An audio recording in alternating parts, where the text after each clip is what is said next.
ultimately, the Kings aren't going to have the number 1 overall pick, and we won't know who's going to get that pick until much later. But Pete, we brought you on here today because we know that you have some strong opinions about the potential candidates to get that first overall pick. Why don't you walk us through your thought process on that? I mean, so the way that the first stage of the draft lottery worked out, we got the most chaotic outcome possible, which is a random mystery team at the top of the draft picking number 1. But obviously, when you consider the fact that there are 16 teams in the running, and eventually that's going to be cut down to 8, but all those 8 teams are going to have basically the exact same percentage of odds of landing in that top spot, then you've got a possibility for a lot more chaos. And, when you look at those teams, there are a number of possibilities that would be maximum chaos to land in the top spot. I look at Pittsburgh. If Pittsburgh ends up with the top pick and is able to add Lafreniere to Sidney Crosby and Evgeny Malkin on the tail end of their careers, that'd be insane. Edmonton getting that pick and winning another draft lottery would be chaos, especially when you consider adding an elite offensive talent on the wing to Connor McDavid and Leon Draisaitl, who are obviously amazing. And then you have, I throw the Blackhawks in there too, because the Blackhawks, I think everybody's kind of sick of the Blackhawks, and people love to say that the league favors Chicago in that market.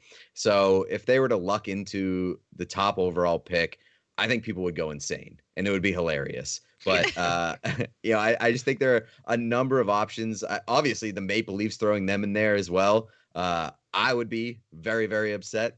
I think a lot of people would be very, very upset. But there are a number of options that would be insane for, when you look at the overall picture and you say, these teams could pick first overall. It's crazy. Carlin, is there a team that you least want to see wind up with that first overall pick? Well, we got talking about this during our little rundown, and it was mentioned that Edmonton would be not a fun team to see get the overall first pick. And I'm going to have to agree with that, especially Pete bringing up being there with McDavid and Draisaitl. That's chaos. That's bad news bears right there. I do not want that. I don't want to see the Kings have to play against that. That would be utter and absolute chaos, I feel like, over in the West. But I counter that with someone I would love to see maybe get that. Sure. I would love to see maybe Montreal get Lafreniere and have hometown boy, first overall pick, be selected or well, I guess you can't select at this point because it's like, they would be getting that and obviously be picking him. But I would love to see him go there. I think that would be wonderful. And that would be a team that could use someone like that and could continue to build what they've got going on and maybe cause the least amount of chaos, if that makes sense. I'm a bit torn on that because, I mean, like, as a Bruins fan, I don't want the Canadians to be good, but also, but on the other hand, like, I like it when the Bruins and Canadians are a rivalry that is thriving, and it hasn't been the case. And I think that you mentioned it, they could certainly use an elite offensive superstar in Montreal, and having that hometown aspect and having him be a Quebec product, I think that is probably the most natural fit of the 16 teams. Another team that I would throw in there that I would love to see is the Arizona Coyotes. I think that they are a team that could definitely use the offensive talent. I think that there's, they're sort of on the precipice of being relevant, and we've seen that hockey can thrive in the desert with Las Vegas. So I want to see the Coyotes work out in Arizona. And also there's the Taylor Hall aspect of it, where he continues to win draft lotteries for his team. So he goes to Arizona, they win the draft lottery. That's another cool story, or conspiracy theory for all the people out there. The word I want to What about you? the word I want to key on is chaos, because Pete, you may not be familiar with this, but Carlin and all of our listeners at this point, or watchers, viewers, are probably aware of the fact that I don't like the draft as an institution. I don't like it as a method of distributing talent. Want to get rid of it. Yeah. So for me, I either want a draft that leans heavily towards, justice, which would be the Montreal teams, the teams that are lowest in the standings, or I want maximum chaos, maximum disruption, maximum absurdity. And so for me, that is a team like Toronto, who is stretched to the cap limit as it is. So getting the first overall pick, a guy like Lafreniere, do they trade away one of their 4, expensive forwards? Do they trade the number 1 overall pick? I would love to see a scenario as completely unlikely as it is, where the Kings trade the second for the third and the fifth, then package an asset from their number 1 ranked prospect pool with the third and the fifth to get the first overall pick. I just want a mess of what I already believe to be a mess of a system. Sounds like it, Jesse. But I God. don't want Edmonton, specifically because after having so many opportunities to improve their team through a faulty system, and after coming up short for so many years in a row, for them to suddenly sort of luck into McDavid, Draisaitl, and Lafreniere after they finally got their front office in order, that would be a tough pill to swallow. And I don't want him in the Pacific Division unless he's playing for the Kings. So Right. There's only so many chances that a team should have in that top slot to be able to get there. I look at Florida as another one of those teams where it's like they've stockpiled so much young talent. They've had a good core, but they've been completely mismanaged. And so, like, if Lafreniere goes there, I'm like, oh man, now I have to be worried for this guy that his development won't happen in the way that it should. So, there are certainly those teams that would present a concern. Yeah, and that's part of my beef with Edmonton, right? Like, one of the gripes that I constantly bring up is how many careers have the Edmonton Oilers, promising careers, have they sort of ground up in the gristmill of their last 12 seasons? Yeah, but that's the thing. How many have they though? Like, those players have been good for the most part. Obviously, Nail didn't work out too well for them, but like they've had good players. Like, those players have hit. They just haven't put teams around those guys to find success. Yeah. And so, like, that's been probably the most frustrating part. It's like McDavid has been everything that we ever could have wanted and more. And he is like the face of this league. He should be thriving in Edmonton, but the management has not put a team around him. So he's trying to do it all himself with Leon Draisaitl. And they do. The two of them do. Yeah, I mean, part of the reason I don't like the draft has to do with the mantra of the podcast, which is happiness is measured by expectations. And when a player is drafted at a certain spot, it carries with it certain expectations. So you're right.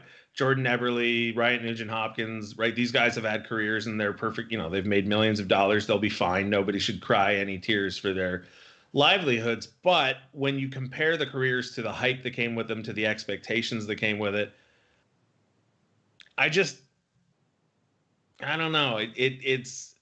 It doesn't sit well with me, I guess. I don't really know how to express it better than that.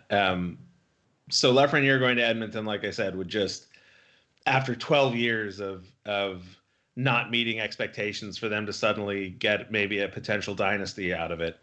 No. Yeah, there's also a lack of excitement when top prospects keep going to the same exact places over and over and over again. Yeah, you want to see a different team thrown into the mix. Like, I look at Minnesota as a team that would be interesting. Like, it's not necessarily the most interesting destination right now, but perhaps he helps get them there, because they've been stuck in no man's land for the longest time, where it's like they're not good enough to be considered serious contenders, but they're not bad enough to be at like the bottom of a draft and maximizing their opportunity to get a franchise changer. Maybe that changes now this year that they've sort of been thrown into the mix with this weird circumstance. Maybe they get that guy and it sort of brings their franchise to a new level of relevancy. And it's definitely a level of relevancy that they should be at, considering they're one of the best hockey states in the United States of America. So for Minnesota to be as irrelevant as a franchise as they've been over like the past 2 decades, I think that like this could be a solution to that. That was straight fire. Oh my God. There's also teams like Nashville or Columbus who are praised for being well-run organizations, but have never, I guess Columbus had Rick Nash many years ago. But look, Edmonton may wind up with the first overall pick, but they're definitely going to wind up with the Stanley Cup final being played in their building this season. It was announced today or late yesterday. I'm not entirely sure when it was finalized, but Toronto and Edmonton will be the hub cities for the NHL's return to play plan, assuming that it goes through. Carlin, any thoughts on Toronto and Edmonton hosting the playoffs and the qualifying rounds? I believe it's still likely rumored. So it's like the highest likely rumored. Yes. So I wouldn't say confirmed, but thoughts in a good way or a bad way? Where do you want me to lean? Good thoughts, bad whatever thoughts? Your thoughts are. Okay, because I'm just the eternal optimist. Let's start with bad. I love that they're both in Canada. That's great. Okay. I think that's amazing. I think that they're both great cities. I don't know. The thing that I think about though is the health of the cities, the what COVID looks like in that city, and I just hope that their numbers are low and they're able to make that bubble around those players as protective as possible, because I think, what was it, 26 players have tested positive, some of them being inside of their training bubble already, some of them still being where they were, off-season training and out of state. But that worries me a lot, and I can't help but think about that being a factor. So I love that those two cities presumably have low numbers. Again, like, I don't know the actual number, but that's really, truly my main concern. All I can think about as we push toward this is people's health, and I want to say that those are good choices in that regard. And great food, too. If you're going to be in Toronto, like, I feel like hopefully there's some good things included in that mix in their bubble. I mean, who knows how much of that food they'll be able to get to given the bubble restrictions. I know. But Pete, what's the menu look like now? Jeez. Any thoughts on Edmonton and Toronto, Pete? Well, I mean, I'm glad that a Canadian city will get to host a Stanley Cup final, like, for once. Yeah. But no, I think that, like, the United States mismanagement of the coronavirus is why we're having two Canadian cities host the entirety of the playoffs, because Vegas was rumored heavily from the very beginning, and I honestly believe that they would have gotten the opportunity to be a hub city had the recent spike not sort of pushed them out of the running. I think that Vancouver was another really enticing option. Vancouver's a beautiful city, and I think that they would have loved to have it there, and I think a lot of the players would have loved to go to Vancouver and play, but they wouldn't back off of their guidelines and their health and safety guidelines and those sort of protocols to accommodate the NHL, and so they were sort of pushed out. And I think that when you look at Toronto and Edmonton, those are two fine options. And then when you consider the fact that Edmonton, it's rumored that Edmonton is going to get to host the conference finals and the Stanley Cup final, I think that's the safer and probably smarter of the two choices there, because Toronto has had its issues. So I think overall the league did a pretty good job of managing this to the best of their ability, and sort of limiting the risk. It's going to be a fascinating couple of days, because Phase 3 and 4 have Carlin correctly corrected me. The agreements have not yet been reached, but there's also a lot of collective bargaining agreement details that have to be worked out. It sounds like compliance buyouts will not be part of the agreement, but it sounds like Olympic participation in 2022 and 2026 will be included.